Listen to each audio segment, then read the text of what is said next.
अपने पीछे 40-50 किलो लेके -20 से -28 डिग्री में ऊपर चढ़ना, जहां एनिमी ऊपर बैठा है, आसान नहीं था। मैं और विक्रम साथ साथ थे। उसने मुझे क्लियर बोला, कहता है आज तक पाकिस्तान की वो गोली बनी नहीं जो मेरे जिस पे मेरा नाम लिखा हो, और उसका कोड वर्ड था दिल मांगे मोर, और शायद उसने वही बोला और वो देश के लिए एक मिसाल बन गया जो आज तक हम कहते हैं ये दिल मांगे मोर। विजयंत ने बोला कि मैं अपने फादर को, उसने वो लेटर लिखा कि शायद जब तक आपको ये लेटर मिलेगा मैं अफसराओं के पास बैठा हूँ।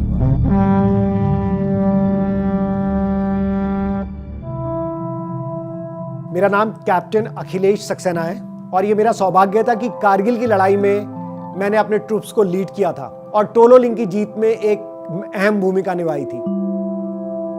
13 जून को राजपूताना राइफल ने जब अटैक किया, हम सबने केसरिया बाना पहना, क्योंकि आपको पता है शायद पुराने राजपूतों का ट्रेडिशन होता था जब वो लड़ने जाते थे कि या तो जीत के आएंगे या वापस नहीं आएंगे, और केसरिया बाना इस चीज का प्रतीक होता था कि पीठ दिखा के नहीं आएंगे, कुछ भी हो जाए। मेरी 1 महीने पहले शादी हुई थी और पहले हम CI ऑप्स में थे एंड कारगिल की लड़ाई शुरू हो गई। इनफैक्ट मैंने अपनी वाइफ को, मुझे लगा वो पूरी सिविलियन बैकग्राउंड से, मैंने ये भी नहीं बताया कि मैं लड़ाई में सबसे आगे लीड कर रहा हूँ एंड टोलोलिंग जैसे अटैक के लिए मैं एक टुकड़ी लीड कर रहा हूँ वहाँ के अटैक के लिए, क्योंकि मुझे लगा बहुत डिफिकल्ट होगा एक नई सिविल से आई हुई लड़की के लिए करना कि उसका हस्बैंड ऐसी जगह पे है जहाँ पे इवन जिंदा बचने के चांसेस भी 2-3%। और टोलोलिंग ऐसे था जिसके ऊपर हमें लगभग 85 डिग्री सीधा चढ़ना था और लास्ट में तो 95 डिग्री बिल्कुल वर्टिकल चढ़ाई थी। तो परिस्थितियां हमारे विपरीत थी, वेदर हमारे विपरीत था, हम तैयार नहीं थे, हमारे पास स्नो बूट्स नहीं थे, हमारे पास स्नो टेंट नहीं थे, हर तरह से परिस्थिति हमारे अगेंस्ट थी। बस केवल एक चीज़ थी हमारे पास, वो जुनून, वो जोश, और उस कंट्री के लिए, उस तिरंगे के लिए कि कुछ भी हो जाए हम इस तिरंगे को नहीं झुकने देंगे। और इन पहाड़ियों पे जो इंडिया का पार्ट थी, हम दुश्मन के नाकाम कदम को पीछे खदेड़ के वो तिरंगा वहां फहराएंगे ही फहराएंगे, चाहे उसके लिए हमें जो भी कीमत देंगे। और एक हमारा ट्रेडिशन होता है कि जब हम बहुत डिफिकल्ट अटैक में जाते हैं जिसमें जिंदा आने के चांसेस बहुत कम बचे होते हैं, तो आप खुद अपनी वाइफ को और या अपने पेरेंट्स को, अपने नियर एंड डियर को लेटर लिखते हो कि शायद मेरा ये लास्ट लेटर है, मैं इस अटैक के लिए जा रहा हूँ, अगर मैं नहीं आऊँ। फिर आप उसको बंद कर देते हो और उसमें ये इंस्ट्रक्शन होता है अगर ये ऑफिसर या जवान वापस नहीं आया तब वो लेटर उसकी वाइफ या उसके पेरेंट्स के पास जाता है और उसमें लिखा होता है कि जब तक आपको ये लेटर मिलेगा मैं नहीं होऊंगा, क्योंकि वो लेटर आपको तभी मिलेगा अगर वो ऑफिसर या जवान शहीद हो चुका होता है। तो मैंने उस लेटर में लिखा कि अगर मैं नहीं आया तो हम मैरिज हुई और हम केवल 1 महीने के लिए ही साथ रह पाए, बट हाँ मेरा कुछ कर्तव्य था, शायद मैं एज ए हस्बैंड अपना कर्तव्य पूरा नहीं कर पाया। मैंने अपने पेरेंट्स को लिखा कि शायद आपके ओल्ड एज में मैं ना हूँ तो आप मेरी शहादत का अफसोस नहीं करना और गर्व के साथ कहना कि आपके बेटे ने जिस काम के लिए गया था वो काम उसने अंजाम दिया है।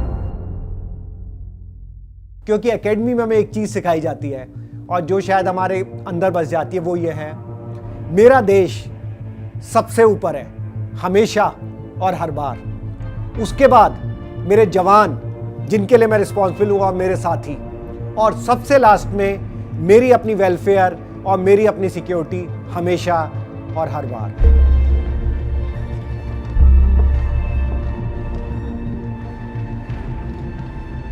मैंने अपने कुछ इतने क्लोज दोस्तों को खोया है इसमें।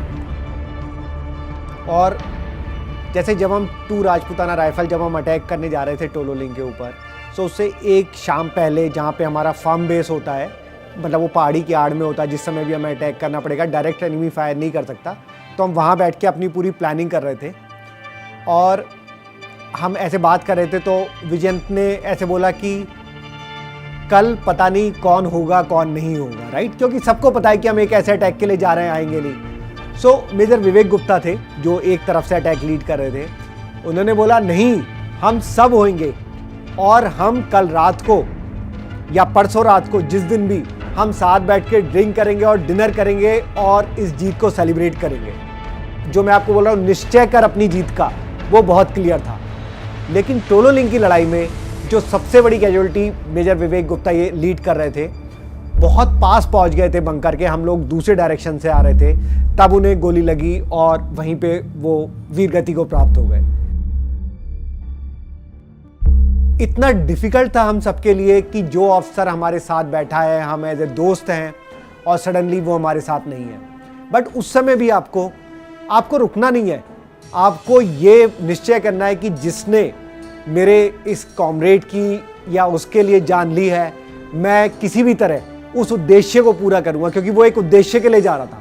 तो अगर मैंने उस उद्देश्य को अधूरा छोड़ दिया तो एक तरह से मैं उसको सही इज्जत नहीं दे रहा। तो मेरी सही श्रद्धांजलि उसको वही होगी कि मैं तिरंगा लहरा दूंगा। जो हमारी रीइंफोर्समेंट आने वाली थी, क्योंकि जब हम ऊपर जाते थे तो हम कुछ खाने के लिए नहीं ले जाते थे, कुछ पीने के लिए नहीं ले जाते थे, क्योंकि उतना वेट लेने की जगह मैं उतनी गोली रखता हूँ, ग्रेनेड रखता हूँ, क्योंकि मुझे पता है शायद भूख से नहीं मरूंगा, शायद प्यास से नहीं मरूंगा, लेकिन अगर गोलियां कम नहीं पड़नी चाहिए, राइट, कमांडो अटैक में। तो हमने सब खाना पानी सब हटा दिया, केवल हमने गोलियां ली थी, ग्रेनेड लिए थे, बारूद लिया था कि जब हम ऊपर पहुंच जाएंगे, जीत लेंगे, तो नीचे से रीइंफोर्समेंट आएगी जो खाना उना लेके आएगी। हम पहुंच तो गए 2 दिन की लगातार लड़ाई के बाद टोलोलिंग के ऊपर, बट सिचुएशन 3 ऑफिसर, मैं, विजयन थापर एंड मेजर आचार्य, 4-5 मेरे घायल जवान जिनके गोलियां लगी हैं, और बाकी कम से कम 20-25 लोग जो कि लगातार 2 दिन से लड़ाई लड़ रहे हैं, जिनके पास कुछ खाने को नहीं था, जिनके पास कुछ पीने को नहीं था, और ऐसी दुर्गम परिस्थिति में वो लड़ते हुए वहां पहुंचे। पाकिस्तान ने इतनी ज्यादा फायरिंग करी, जो मेरी रीइंफोर्समेंट आ रही थी वो नहीं चढ़ पाई। हमें लगा शायद टोलोलिंग पे कब्जा करने के बाद भी कहीं ऐसा ना हो कि हम भूख से मर जाएं। फिर हमने सोचना शुरू किया, एनिमी तो यहाँ 5 महीने से बैठा है, उन्होंने भी तो कहीं ना कहीं कुछ किचन बनाया होगा। जब हमने देखना शुरू किया तो हमने रियलाइज किया कि टोलोलिंग के पीछे की तरफ, इधर इंडिया है, ये टोलोलिंग है, पीछे की तरफ, और जिसके अगले पहाड़ पे अभी भी दुश्मन बैठा हुआ है, बीच में उन्होंने किचन बनाया हुआ था, क्योंकि वो 2 के बीच में था, सेफ प्लेस था। लेकिन हम उस पर नहीं जा सकते थे क्योंकि एनिमी दूसरे पीक पे बैठा है। हमने कुछ देर और वेट किया, लेकिन हमें लगा कि अगर हम वेट करते रहेंगे, क्योंकि जवानों की कंडीशन घायल पे घायल होती जा रही थी, उनकी कंडीशन बिगड़ रही थी, किसी के गोली लगी थी, उन्हें फर्स्ट एड चाहिए थी, लोगों ने पानी नहीं पिया था, खाना नहीं खाया था। As a leader, as a officer, हमें कुछ ना कुछ तो स्टेप लेना था।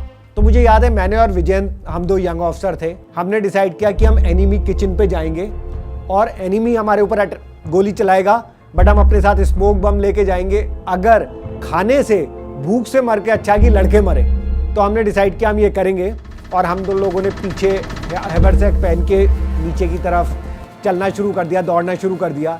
सामने जो एनिमी बैठा था उसे समझ में नहीं आया क्या हो रहा है, उसे लगा ये 2 लोग अटैक करने आ रहे हैं या इंडिया के, मतलब क्या हो गया उन्हें। तो बाय द टाइम उन्होंने रियलाइज, उन्होंने गोली चलाना शुरू किया, बट क्योंकि डाउन स्लोप था इसलिए हम फटाफट नीचे पहुंच गए।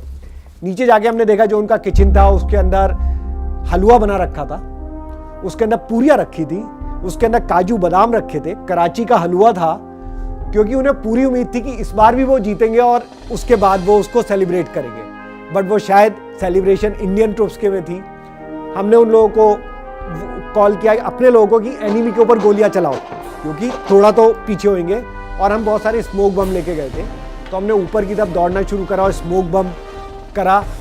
और मैं सच बताऊं, ये एक पागलपन था, एक जुनून था। गोली बहुत चली, लेकिन उस समय हम दोनों को एक भी गोली नहीं लगी और हम वो खाना लेके ऊपर पहुंच गए और सबको मिला, सब में एक नई ऊर्जा का संचार हुआ, एनर्जी आई, और उसके अगले दिन तक हमारी रीइंफोर्स भी पहुंच गई। तो फाइनली हमने टोलोलिंग को कैप्चर कर लिया।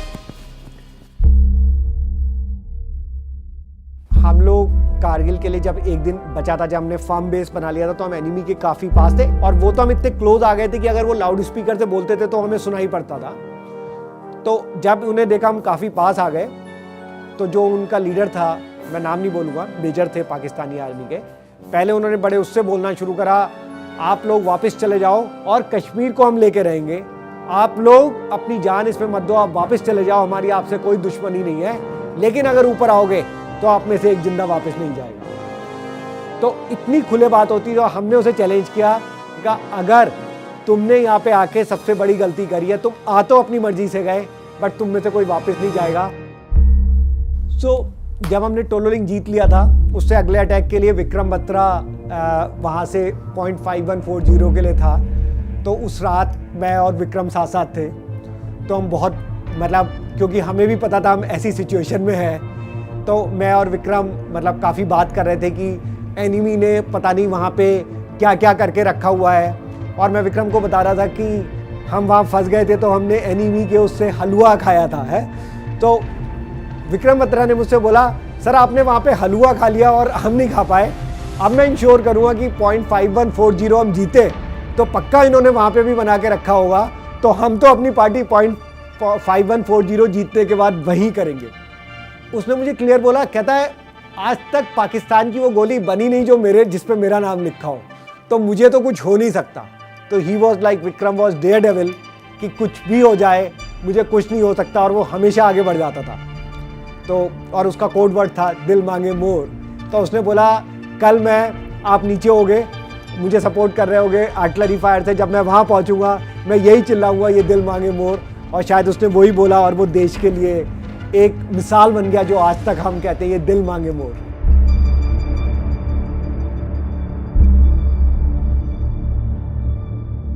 तो मैं आपको बताता हूँ, ये तो टोलोलिंग का अटैक था। फिर सेकंड अटैक था जो थर्ड अटैक के लिए, जो 3 पिंपल्स अटैक के लिए जो दोबारा 2 राजपुताना राइफल को टास्क मिला, और मैं उन्हीं के साथ था क्योंकि पहला अटैक हमने सक्सेसफुल जीता था। बोफोर्स और आर्टिलरी का बहुत अच्छा फायर आया था, तो हमें सेम टीम बनी। जब हम जा रहे थे, मुझे अभी तक याद है, मैं और विजयंत थापर बात कर रहे थे अटैक से जस्ट पहले। विजयंत ने बोला अटैक इतना डिफ़िकल्ट है कि मैं अपने फादर को, उसने वो लेटर लिखा कि शायद जब तक आपको ये लेटर मिलेगा मैं अफसराओं के पास बैठा हूँ।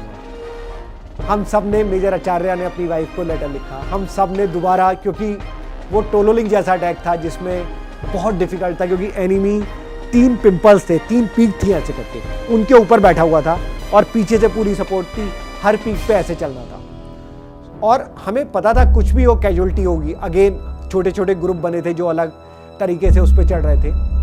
और जब हम पूरे अटैक कर रहे थे, रात के शायद चलते रहे हम लोग, जब लक्ष्य के बहुत पास थे तब मेरे गोली आके लगी। लड़ाई में गोली थी क्योंकि स्प्लिंटर्स आ रहे थे, गोली आ रहे थे, और सडनली इतनी ठंड थी कि बॉडी पूरी फ्रीज हो गई थी। 1 मिनट के लिए कुछ पता भी नहीं चला क्या हुआ। सडनली जब हाथ के अंदर से ब्लड यहाँ पहुँचा कि गीला गीला किया, जब ऐसे अंधेरे में हाथ किया तो लगा कि पूरा ये हाथ निकल चुका है। इस हाथ को मैंने सिर के ऊपर बांध लिया ऐसे करके एक पट्टी से, क्योंकि क्या है जितना नीचे रहेगा ज़्यादा ब्लड होगा। और सुबह के लगभग 11-12 बजे मैं अपने बेस के पास पहुंचा। इनफैक्ट इंडियन को पहले, मतलब मैं उनसे कम्युनिकेट नहीं कर पा रहा था, हमारा रेडियो सेट भी उस समय तक टूट चुका था। उन्हें लगा एनिमी आ रहा है, उन्होंने फायरिंग भी शुरू करी। तब उसने अपनी शर्ट, वाइट शर्ट जो नीचे पहनते हैं वो निकाल के एक डंडी के करा कि हम, मतलब वाइट वो है, इंडियन है। तो उन्होंने बोला हाथ ऊपर करके बताओ पहले। तो फिर ये आगे आया, इसने बोला ऑफिसर है। तब फिर इंडियन, मतलब हमारे जवान आए, वो लेके गए। तो ये मैं कहूँगा शायद 1 करोड़ देशवासियों की जो आशाएं थी, उनकी प्रार्थनाएं मेरे साथ थी। शायद इन सबका प्यार था, मेरी फैमिली, मेरे दोस्तों का। अभी मुझे गोलियों की वजह से मैं बाहर आया। अब मैं कॉर्पोरेट पे बहुत सीनियर लेवल पे हूँ। मैं वाइस प्रेसिडेंट हूँ टाटा ग्रुप में, पूरे ग्लोबल लेवल पे ऑपरेशंस को हेड कर रहा हूँ। शायद मैं कल CEO भी बन जाऊँ, लेकिन मैं आज भी हर किसी से बोलता हूँ, मेरे जीवन का सबसे बड़ा पल जब हम लोगों ने तिरंगा फहराया था टोलोलिंग पे और दूसरी पहाड़ियों पे, उससे बढ़कर ना आज तक कुछ होगा और ना कुछ हो सकता है। तो कुछ भी हो, निश्चय कर अपनी जीत का। आई थिंक मेरा फेवरेट डायलॉग हो, कुछ भी हो हम जीत के दिखाएंगे। और जय हिंद मेरा सबसे बड़ा है। मैं गुड इवनिंग, गुड मॉर्निंग की जगह जय हिंद बोलता हूँ।